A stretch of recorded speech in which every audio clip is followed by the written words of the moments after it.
உலகம் முழுவதும் ஈரானுக்கு ஆதரவான செய்திகள் அப்படிங்கிறது பரவலாக பேசுபொருளாக மாறி இருக்கு. இந்த நற்செய்தியை எப்படியாவது துர்ச்செய்தியாக மாற்றிடணும் அப்படின்னு இஸ்ரேலும் அமெரிக்காவும் சேர்ந்து பெரிய பிளான் போடுறாங்க. அதில் ஒன்று தான் ஈரானில் இருக்கக்கூடிய இஸ்லாமிய குடியரசு நிறுவனர் இந்த தலைவருடைய கல்லறை உடைக்கப்பட்டிருக்கு. இந்த பக்கம் பேரலாக இஸ்ரேலில் இருக்கக்கூடிய வேர்ல்டு லார்ஜஸ்ட் தேர்ட் சர்ச் அப்படிங்கிறாங்க, அதுவும் உடைக்கப்பட்டிருக்கு. இந்த ரெண்டு நிகழ்வுகளை தாண்டி இப்போது அமெரிக்கா இஸ்ரேலுக்கு ஒரு அதிபயங்கரமான ஆயுதத்தை அனுப்பிச்சு வச்சிருக்கு. B2 பாம் ரொம்ப அசுர பலத்தோட 30,000 கிலோ வெடிகுண்டுகளை சுமந்துக்கிட்டு வருது. 6 விமானங்கள் நேரடியாக இஸ்ரேலுக்கு போக போகுதா, இல்லை இலக்குகளை நோக்கி சரியாக குறிவைப்பதற்கான தளங்களில் இறங்க போகுதா அப்படிங்கிற பெருத்த கேள்விகள் இருக்கு. அடுத்த 2 நாட்களுக்கு இந்த B2 பாம் பற்றிய செய்திகள் பரவலாக பேசப்படும். ஈரானுடைய நியூக்ளியர் சைட் மீது இஸ்ரேல் அட்டாக் பண்ணியிருக்காங்க. அது எந்த சைட்டு, அதனால் ஏற்பட்டு இருக்கக்கூடிய பாதிப்புகள் என்னங்கிறது தான் டீட்டெயில் ரிப்போர்ட்டாக பேச போகிறோம். வாங்க பார்க்கலாம் உறவுகளே. இது பிரசாத் சிக்னேச்சர். நீங்கள் ஒரு ஜேர்னலிஸ்டா இல்லை நியூஸ் ரீடரா வரணும்னு ஆசைப்படுறீங்களா? அப்படின்னா இது உங்களுக்கான பெரிய வாய்ப்பு. ஒரு பெரிய இலக்கோட அதற்கான முதல் படிக்கட்டு தான் இந்த பயிற்சி பட்டறை. தியரிட்டிக்கல் அண்ட் பிராக்டிக்கல் கிளாஸினுடைய முடிவில் சர்டிஃபிகேட்டும் கொடுக்கப்படும். தொடர்புக்கு 94493594 என் நம்பருக்கு காண்டாக்ட் பண்ணுங்க.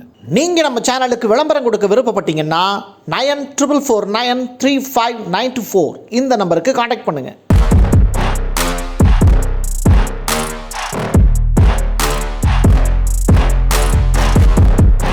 ஈரானுடைய மிக முக்கியமான சிட்டி அக்மட் அப்படிம்பாங்க. அந்த இடம் பெரிய அளவில் சேதப்பட்டிருக்கு அப்படிங்கிற செய்தி வெளியாயிருக்கு. டெல்லவீவையும் ஹைஃபாவையும் முழுவதுமாக அழிச்சு முடிச்சதற்கு பிறகு ஈரான் இப்போ புதியதொரு சபதம் எடுத்திருக்காங்க. இதுவரைக்கும் ஒரு நாளைக்கு 20லிருந்து 30 ஏவுகணைகள் ஏவணும். அது மட்டும் இல்லை, ட்ரோனும் உள்ள என்ட்ராயிடுச்சு. பெண்களை வைத்து ட்ரூ ப்ராமிஸ் 3 வெற்றிகரமாக நடத்தி காமிச்சிருக்கோம். எல்லாத்தையும் கடந்து இப்போ அடுத்ததாக என்ன செய்ய போறோம்னா, ஒரே இரவில் 400க்கும் மேற்பட்ட ஏவுகணைகள் ஏவப்படும். அது மட்டுமல்ல, இதுமே எங்களுடைய இலக்குங்கிறது ஹைபர்சோனிக் மிசைல். 20லிருந்து 30க்கும் மேற்பட்ட ஹைபர்சோனிக் மிசைலை இன்றைய இரவு இஸ்ரேலை நோக்கி பாயும் அப்படிங்கிற அதிபயங்கரமான ஒரு சபதத்தை எடுத்திருக்காங்க. இதை எப்படி அவங்க செஞ்சு காட்ட போறாங்க அப்படிங்கிறது தெரியல. இதுக்கு முன்னாடி வரைக்கும் இதைத்தான் செய்ய போறோம் அப்படிங்கிறது சொல்லாம இருந்தாங்க ஈரான். இன்னைக்கு இரவு சொல்றாங்க அப்படின்னா, இன்னைக்கு நடந்திருக்கக்கூடிய சம்பவங்கள்லாம் ரெண்டு பக்கமுமே ரொம்ப பெரிய அளவில் மாற்றங்களை ஏற்படுத்தியிருக்கு. B2 பாம் இஸ்ரேலுக்கு நேரடியாக போக போகுது அப்படிங்கிற மாதிரியான தகவல்லாம் வெளியாயிட்டு இருக்கு. அமெரிக்கா நேரடியாக போரில் இறங்காட்டியும் ஈரானை எப்படியாவது வீழ்த்தி சாச்சிடணும் அப்படின்னு ட்ரம்ப் எடுத்திருக்கக்கூடிய அந்த சூளுரை அப்படிங்கிறது இஸ்ரேலுடைய பிரதமர் நெதன்யாகு மூலியமா செய்யறதுக்கு நினைக்கிறார். அந்த வகையில் B2 பாம் தான் அவங்களுக்கு இருக்கக்கூடிய ஒரே ஆயுதம், ஃபோட்டான் அப்படின்னு சொல்லப்படக்கூடிய அந்த நியூக்ளியர் சைட்டை அட்டாக் பண்ணுறதுக்கு. ஸோ 38,000 கிலோ வெடிகுண்டுகளை சுமந்துக்கிட்டு அது மொத்தமாக 6 விமானங்கள் வந்துகிட்டு இருக்கு. அது வானத்திலேயே எரிபொருளை நிரப்பக்கூடிய காட்சிகளையும் பார்க்க முடிஞ்சுது. வானத்தில் எப்படி ஃப்ளைட்டுக்கு எரிபொருள் நிரப்புவாங்க அப்படிங்கிறத நீங்கள் ட்விட்டரில் வீடியோ காட்சிகளை பார்க்கும்போது தெரிஞ்சுக்கலாம்.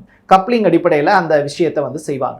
இதெல்லாத்தையும் தாண்டி B2 பாமினுடைய வருகை பற்றி ஃபாக்ஸ் நியூஸ் வெளியிட்டிருக்கக்கூடிய செய்தி, பசிபிக் பெருங்கடலில் அது நுழைஞ்சிருச்சு அப்படிங்கிறாங்க. ஹவாயில் தரையிறங்குச்சு அப்படின்னா டியாகோ ஜார்ஜியா அப்படிங்கிற அந்த இடத்த நோக்கி நகருங்கிறாங்க. குவாம்ல தலையிறங்குச்சு அப்படின்னா ஈரானை நோக்கி நேரடியாக வாரம் நடத்துறதுக்கான வாய்ப்பை உடனே உருவாக்க முடியும் அப்படிங்கிறாங்க. இந்த ரெண்டுல இந்த 6 விமானம் எந்த இடத்துல போய் இறங்க போகுது அப்படிங்கிறது தெரியல. 3 தனியாக பிரிஞ்சு இந்த குறிப்பிட்ட இந்த 2 இடங்கள்ல போக போதா, இல்லை மொத்தமாக 6 விமானங்களும் ஒரே இடத்துல இறங்கி அட்டாக் பண்ண போதா அப்படிங்கிற பெருத்த கேள்விகள். அதுக்கான விடை இந்த வீடியோ வெளியிட்டு வித்தின் 12 hours உங்களுக்கான வேற விதமான செய்திகளாக கிடைக்கப்படும். பெக்னம் ஹாரியாரி இவர் யாரு அப்படின்னா, குட்ஸ் பிரிவினுடைய தலைவர், அதாவது பாலஸ்தீன் கார்ப் ஹெட் அப்படின்னு சொல்றாங்க. உலகம் முழுவதும் ஈரானுடைய ஆயுத பரிமாற்றம் அப்படிங்கிறதுல இவர் தான் ஹெட்டாக இருந்தார் அப்படிங்கிற தகவல். இவரை பிளான் பண்ணி இவருடைய வாகனம் அவ்வளோ ஸ்பீடில் போயிட்டு இருக்கு. பட் இஸ்ரேலில் 1000 கிலோமீட்டர் தாண்டி இவர் போகக்கூடிய காரை ட்ரேஸ் பண்ணி அட்டாக் பண்ணியிருக்காங்க. இதில் அந்த கார் வெடிச்சிருச்சு, உள்ளுக்குள்ளே இருந்த இவரும் இறந்து போயிட்டார் அப்படிங்கிற தகவல். தலைவர்கள் தொடர்ச்சியாக மரணம் அப்படிங்கிறது ஈரானுக்கு சற்று பின்னடைவு தான். தொடர்ச்சியாக இஸ்ரேல் அடி வாங்கிட்டே இருக்கு. அங்கே இருக்கக்கூடிய மக்கள் அந்த நாட்டினுடைய தலைவர் மீது நம்பிக்கை இழந்துட்டாங்க. அதனால இஸ்ரேலில் இருந்து இஸ்ரேலியர்கள் சைப்ரஸ் நாட்டை நோக்கி போறாங்க. சைப்ரஸ் நாடு முழுவதுமாக இஸ்ரேலியர்களுக்கு ஆதரவு அளிக்கக்கூடிய நாடு. சைப்ரஸ் நாட்டில் இருந்து தான் யூகேவினுடைய போர் விமானங்களை இஸ்ரேலுக்கு தர வார்த்தாங்க. அந்த அளவுக்கு சைப்ரஸ் அப்படிங்கிற பிளேஸு இஸ்ரேலுக்கு ரொம்ப சேஃப் அண்ட் செக்யூர்டான பிளேஸ். சைப்ரஸில் இருந்து ஈரான் உள்ளிட்ட நாடுகள் மட்டுமல்ல, மிடில் ஈஸ்டில் எந்த இடத்த வேணாலும் இஸ்ரேலால் எளிதாக வீழ்த்த முடியும் அப்படிங்கிற ஒரு சூப்பர்பான பிளேஸ். இலங்கையில் எப்படி தலைமன்னார் அப்படிங்கிற பகுதி வந்து ரொம்ப சென்சிட்டிவான பிளேஸோ அதே மாதிரி வேர்ல்டு மேப்பில் இஸ்ரேலுக்கு சைப்ரஸ். இஸ்ஃபகான் அந்த ஏரியாவில் இருக்கக்கூடிய ஈரானில் இருக்கக்கூடிய பகுதி, அந்த இடத்துல வந்து மிக முக்கியமான நியூக்ளியர் சைட் மீது இப்போ இஸ்ரேல் அட்டாக் பண்ணியிருக்காங்க அப்படிங்கிற செய்தி. இந்த பாதிப்பு பற்றி ஈரான் இன்னமும் செய்தி வெளியிடலை. அதே நேரத்தில் கமினி இமாம் அப்படிங்கிற நபர், இவர் இறந்து போய் ரொம்ப காலம் ஆச்சு. பட் இவருடைய கல்லறை வந்து இருக்கக்கூடிய இடம் வந்து இருக்கு இல்லையா, அந்த இடத்தின் மீது அட்டாக் நடத்தியிருக்காங்க இஸ்ரேல்காரங்க. இவர் யார் அப்படின்னா இஸ்லாமிய குடியரசு அதனுடைய நிறுவனர். அவருடைய கல்லறை சேதப்பட்டிருக்கு அப்படிங்கும்போது உண்மையிலே வருந்தத்தக்க செய்தி தான். மதங்களை கடந்து மனிதத்தை நேசிப்பது தான் நமக்கு இருக்கக்கூடிய பாலிசி. பட் மனிதத்தன்மையற்றவர்கள் கல்லறைகளை கூட விட்டு வைக்க மாட்டேங்கிறார். ஐடிஎஃபினுடைய ஸ்பாக்ஸ் நியூஸ் என்ன சொல்லுதுன்னா, இந்த இஸ்ஃபகானில் இருக்கக்கூடிய நியூக்ளியர் சைட் சொல்லியிருந்தேன்ல, அதை வந்து புகைப்படம் எடுத்து காமிச்சிருக்காங்க. அதாவது மேற்கு ஈரானில் யுரேனியம் செறிவூட்டல் நடந்துகிட்டு இருந்த அந்த இடத்துல செறிவூட்டல் முடிஞ்சதற்கு பிறகு அதை இன்னொரு ப்ராசஸ்க்கு அனுப்பி வைப்பாங்கல்ல, அப்படி இடம் விட்டு இடம் டிரான்ஸ்ஃபர் ஆகும்போது ஒரு பெரிய அட்டாக்கை அந்த நியூக்ளியர் சைட்டில் நடத்தி காமிச்சாங்க அப்படிங்கிற மாதிரியான செய்திகளை இஸ்ரேல் சைடில் இருந்து பரப்பிக்கிட்டு இருக்காங்க. இதில் எந்த அளவுக்கு உண்மை அப்படிங்கிறத நீங்களே யோசிச்சு பார்த்துக்கோங்க. யூஎஸ்னுடைய விமானப்படையும் இப்போ களம் இறங்கியிருக்கு. ஏற்கனவே B2 பாம்பை இஸ்ரேலுக்கு கொடுத்து உதவி செஞ்சுக்கிட்டு இருக்கக்கூடிய அமெரிக்கா விமானப்படையில் இருந்து 12, அதாவது F-22 அப்படிங்கிற அந்த விமானத்தை களமிறக்கியிருக்காங்க. 8 விமானம் வந்து யூகேல இருந்து மிடில் ஈஸ்டை நோக்கி போயிட்டு இருக்கு அப்படிங்கிறாங்க. எப்பயுமே அமெரிக்காவினுடைய விமானங்கள் யூகேல தான் வந்து லேண்ட் பண்ணி வச்சிருப்பாங்க. அது ரொம்ப ரொம்ப ஈஸி அவங்களுக்கு மிடில் ஈஸ்ட் பக்கம் நகர்த்துறதுக்கு. ஸோ அப்படிப்பட்ட 8 விமானங்கள் இப்போ முதற்கட்டமாக மிடில் ஈஸ்டை நோக்கி நகன்றிருக்கு. பியோஸ் மார்கன், இவர் ஒரு ஜேர்னலிஸ்ட், ஒரு இண்டிபெண்டன்ட் ஜேர்னலிஸ்ட். இவர் எடுக்கக்கூடிய பேட்டிகள் எல்லாமே அன்சென்சார்டாக இருக்கும், கட்டே கிடையாது. நீங்கள் டேரெக்டாக அந்த வீடியோவை பார்த்துக்கிட்டே இருக்கலாம். ஸோ அது மாதிரி வந்து எந்த தலைவர்களை கூப்பிட்டு இவர் இன்டர்வியூ எடுத்தாலும் சரி, 1-to-1 எடுத்தாலும் சரி, ரொம்ப கான்ட்ரவர்ஷியலான சப்ஜெக்ட். எப்படி வந்து நீங்கள் டக்கர் கால்சனை வந்து சொல்கிறீங்களோ, அதுக்கு அடுத்து வேர்ல்டு லெவலில் வந்து ஒரு ஜெனியூனான ஒரு ரிப்போர்ட்டர் அப்படின்னா இந்த பிஎஸ் மார்க்கனை சொல்லலாம். அப்படிப்பட்டவர் ஒருத்தர் இன்டர்வியூ எடுக்கிறாரு. அவர் வந்து ஜார்ஜ் கலோவி அப்படின்னு சொல்லிட்டு அவருடைய பேர். அவர் யார் அப்படின்னா யூகே தொழிலாளர் கட்சி இருக்குல்ல, அதில் வந்து ஒன் ஆஃப் த மெம்பர். அவர் வந்து பார்த்தீங்கன்னா ரொம்ப ஃபயரான இன்டர்வியூ கொடுக்குறாரு. யூகே மட்டுமல்ல, பிரான்ஸ் மட்டுமல்ல, மெலோனி மட்டுமல்ல, இத்தாலியை சேர்ந்த மெலோனி மட்டுமல்ல, அமெரிக்கா மட்டுமல்ல, ஒட்டுமொத்தமாக ஈரானிடம் அவர்கள்லாம் தோற்று நிற்கிறாங்க. ஈரானுக்கு 25 முஸ்லீம் நாடுகளுடைய சப்போர்ட் இருக்கு, சீனாவோட சப்போர்ட் இருக்கு, வடகொரியாவோட சப்போர்ட் இருக்கு, ரஷ்யாவோட சப்போர்ட் இருக்கு. அப்படி இருக்கும்போது ஈரானை எப்படி வீழ்த்த முடியும் உங்களால் அப்படிங்கிற கேள்வியை அவர் கேட்டிருக்காரு. அதுக்கு இந்த பிஎஸ் மார்கன் வந்து அவர் ஏற்றி விடக்கூடிய வகையில் ஆர் யூ நான்சென்ஸ் அப்படின்னு சொன்ன உடனே உண்மையை பூரா மனுஷன் உளறி கூட்டியிருக்காரு ஜார்ஜ். ஸோ யூகேலேருந்து அவர் பேசி இருக்கக்கூடிய வார்த்தைகள் இன்னைக்கு உலகம் முழுவதும் ஈரானுக்கான புகழாரமாக பார்க்கப்படுது. ஜெர்மன் தொடர்ச்சியாக இஸ்ரேலுக்கு ஆயுதங்களை கொடுத்துக்கிட்டு இருக்கு. பட் அவங்க உளவாளிகளையும் அனுப்பி சோதனை பண்ணுறாங்க. அவர் காரில் வருவாரா, பைக்கில் வருவாரா, விமானத்தில் வருவாரா அப்படின்னு எதிர்பார்த்துக்கிட்டு இருந்த நேரத்தில் அந்த ஸ்பை வந்து எதில் போயிட்டு இருக்காருன்னா சைக்கிளில் போயிட்டு இருக்காரு ஈரானில். பிடிச்சி விசாரிக்கும் போது என்னடா தம்பி உன்னை பார்க்க வித்தியாசமாக இருக்குது அப்படின்னு சொல்லி ஈரானிய அதிகாரிகள்லாம் விசாரிக்கிறாங்க. நான் வந்து ஜெர்மன் ஸ்பை அப்படிங்கிறாரு. வா உள்ளவா அப்படின்னு சொல்லி உட்கார வச்சு அவனுக்கு வந்து பொது மன்னிப்பு அப்படிங்கிற ஒரு வார்த்தைக்கே இடம் இல்லை. மேக்ஸிமம் வந்து இப்போதைக்கு ஒரு வீடியோ ஒன்று ட்ரெண்ட் ஆகிட்டு இருக்கு. ஈரான் அனுப்பக்கூடிய அந்த வார்ஹெட்டில் வந்து மிசைலுக்கு பதிலாக இந்த ஸ்பை மாதிரியான நபர்கள், முசாட்டினுடைய உளவாளிகள், இவங்களெல்லாம் வச்சு ஈரானுக்கு பேக்கப் பண்ணி அனுப்புகிறாங்க. அதில் ஒருத்தராக இந்த ஜெர்மன் ஸ்பை மாற போகிறார் அப்படிங்கிற மாதிரி ஒரு கற்பனை செய்து பாருங்களேன். ஆனால் அப்படி நடக்கக்கூடாது. அவருக்கு பொது மன்னிப்பு கொடுத்து அவரை விடுதலை பண்ணார்னா மீதி நாட்களை சிறப்பாக அவர் ஜெர்மனியில் போய் வாழுவதற்கான வாய்ப்பு கிடைக்கும். கிரீக் ஆர்த்தடாக்ஸ் சர்ச், வேர்ல்டோட 3rd லார்ஜஸ்ட் சர்ச் அப்படிங்கிறாங்க. அதன் மீது இப்போது இஸ்ரேலியர்கள் அட்டாக் பண்ணியிருக்காங்க.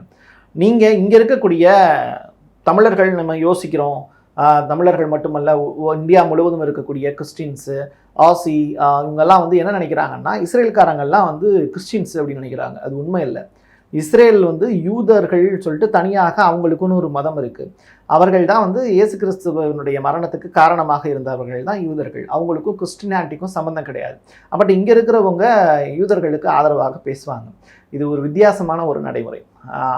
அந்த வகையில் இதை நீங்கள் புரிஞ்சுக்கிட்டீங்க அப்படின்னா அதுக்குள்ளே ஒரு பெரிய வரலாறு இருக்குது. அதை படித்து பார்த்தீங்கன்னா தெரியும். பட் இப்போ என்ன செய்தி அப்படின்னா அந்த ஆர்த்தடாக்ஸ் சர்ச் இருக்குல்ல, அதன் மீது இஸ்ரேலியர்கள் இப்போ அட்டாக் பண்ணியிருக்காங்க. ஐடிஎஃப் படை அட்டாக் பண்ணியிருக்காங்க. ஸோ உலகம் முழுவதும் குழப்பத்தை விளைவிப்பதற்கான எல்லா வேலைகளையுமே இந்த இஸ்ரேலிய யூத ஜியோனிஸ்ட் இப்போ வேலை செஞ்சுக்கிட்டு இருக்கு. இதுக்கு எதிராக அங்கே இருக்கக்கூடிய சர்ச்சில் இருந்த அந்த உங்கள் பேர் என்ன, சிஸ்டர்ஸ் சொல்லுவாங்கல்ல, அவங்க வந்து பார்த்தீங்கன்னா போராட்டம் நடத்தக்கூடிய காட்சிகள் அரங்கேறுது. கமினி அவர்கள் புதிதாக ஒரு ஈரானுக்கான புதிய தலைவராக ஒரு 3 பேருடைய பெயரை வந்து பரிசீலனையில் வச்சிருக்காரு அப்படிங்கிற மாதிரியான செய்திகள் வெளியாகுது. இது அன்ஆத்தரைஸ்டு நியூஸு. பட் இது ரிலேட்டடாக எப்பயுமே ஒரு தலைவர் வந்து இக்கட்டான தருணத்தில் இருக்கும்போது அவங்களுடைய அடுத்த தலைவர் யார் அப்படிங்கிறத உலகத்துக்கோ இல்லை அந்த நாட்டினுடைய மிக முக்கியமான நபர்களுக்கோ தெரியப்படுத்துவாங்க. அந்த வகையில் கமினி அவர்கள் இருக்கிறதும் வந்து ஒரு பேடான ஒரு சுச்சுவேஷன் தான். இன்றைக்கி அந்த நாட்டினுடைய நிலை அப்படிங்கிறது, அந்த தலைவரை தூக்கிட்டோம் அப்படின்னா இந்த போரை வந்து ஜெயிச்சிடலாம் அப்படின்னு உலக ஏகாதிபத்திய காலனி ஆதிக்கத்தில் சிறந்து விளங்கக்கூடிய UK, அமெரிக்கா உள்ளிட்ட நாடுகள் நினைக்கிறாங்க. பட்டு அப்படி ஒரு வாய்ப்பை வந்து இறைவன் வந்து கொடுத்துடக்கூடாது. ஆனால் தலைவர்களை தொடர்ச்சியாக வேட்டையாடி வருகிறது இஸ்ரேல்.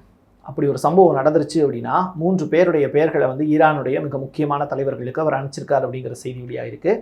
அந்த 3 பேரில் வந்து ஈரான் தலைவருடைய பையன் முஸ்தபா அப்படிம்பாங்க அவர் பேர், அவர் பேரையும் அவர் பரிந்துரைக்கிறார் அப்படிங்கிற செய்தி வெளியாக இருக்குது. எது எப்படியோ நடக்கக்கூடிய நிகழ்வுகள் நல்லவையாக இருக்க வேண்டும். அது ஏகாதிபத்தியத்துக்கு எதிராக மக்களுடைய நலனுக்காக அமைய வேண்டும். உலகம் அமைதியோடு வாழ்வதற்கான வாய்ப்பை இறைவன் நல்க வேண்டும். என் கையெழுத்து என் மக்களுக்கான உறவுகளை மீண்டும் ஒரு பதிவில் சந்திக்கலாம். நன்றி, வணக்கம். தென்னிந்தியாவின் கட்டடக்கலை ராஜாக்கள் creator constructions and north west interiors. குறைந்த விலையில் தரமான பொருட்களால உங்களோட கனவு இல்லத்தை பிரம்மாண்டமா கட்டி கொடுக்கறாங்க கிரியேட்டர் கன்ஸ்ட்ரக்ஷன். அதோட இன்டீரியர் டிசைனால உங்களோட வீட்டை அழகாக்குறாங்க north west interiors. Residential and commercial constructions சூப்பர்வா இருக்கணும்னா தொடர்புக்கு 72907991. நீங்கள் நம்ம சேனலுக்கு விளம்பரம் கொடுக்க விருப்பப்பட்டீங்கன்னா 94493594 இந்த நம்பருக்கு கான்டாக்ட் பண்ணுங்கள்.